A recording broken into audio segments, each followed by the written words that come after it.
He didn't even bother to look me in the eye when he ended me.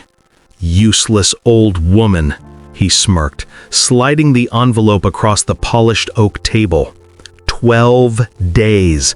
12 damn days before my pension vested. 27 years erased with a signature. The boardroom was empty except for us. His cologne clung to the air, sickly sweet, masking the rot underneath. I said nothing. I signed nothing. I simply folded the envelope and slipped it into my bag. Outwardly calm. Inside, a furnace. I met Leonard the same year I buried my husband.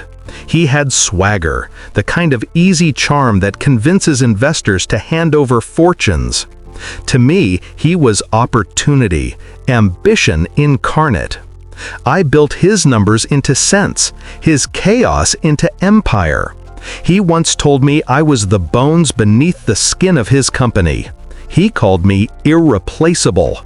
I believed him.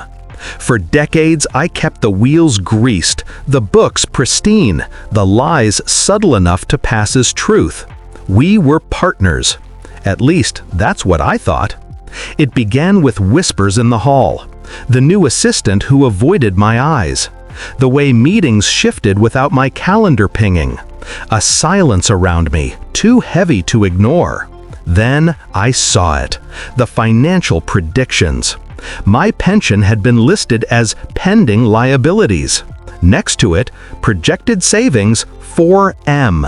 That was the moment I understood. I wasn't a liability, I was a subtraction. The bastard hadn't just cut me out, he had planned it for months, probably toasted it with his golf buddies. Most people cry when they're gutted. I sharpened. Anger is useless unless it's cold, precise, surgical. Leonard thought I was finished. What he forgot is that I was the architect of his empire. Every shell company, every offshore account, every quiet bribe to regulators, I built the lattice. I knew where the beams were weakest, and I knew exactly how to pull them. I didn't want 4 million anymore. I wanted the whole damn house to fall on him. Step 1, silence. I smiled through the farewell cocktails, accepted the cheap flowers HR shoved into my hands, and walked out as though defeated. Let them underestimate me. Step 2, collection. For years, I'd archived everything. Backups of emails, contracts, transfers hidden in folders labeled Q3 reports. Old habit, always keep receipts. Leonard never noticed. Step 3, leverage. I reached out, not to enemies, but to the right friends. A journalist I once saved from a libel suit.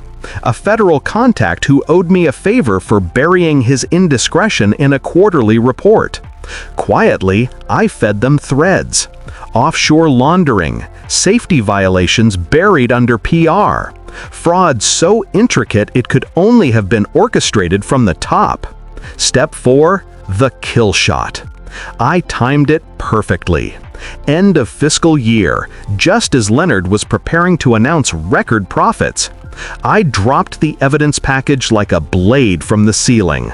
Anonymous, irrefutable, devastating. The following Monday, the world caught fire.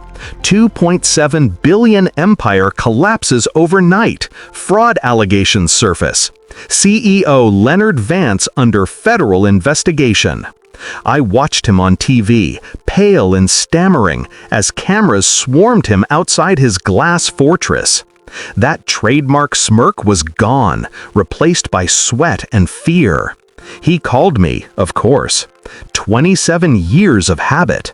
"This was you," he whispered, voice cracking. "Why?" I let the silence stretch, savoring it like a fine wine.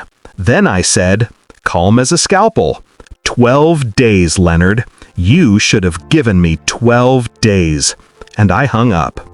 He lost everything in 6 months. The board abandoned him. His accounts froze. His mistresses vanished. His wife filed for divorce.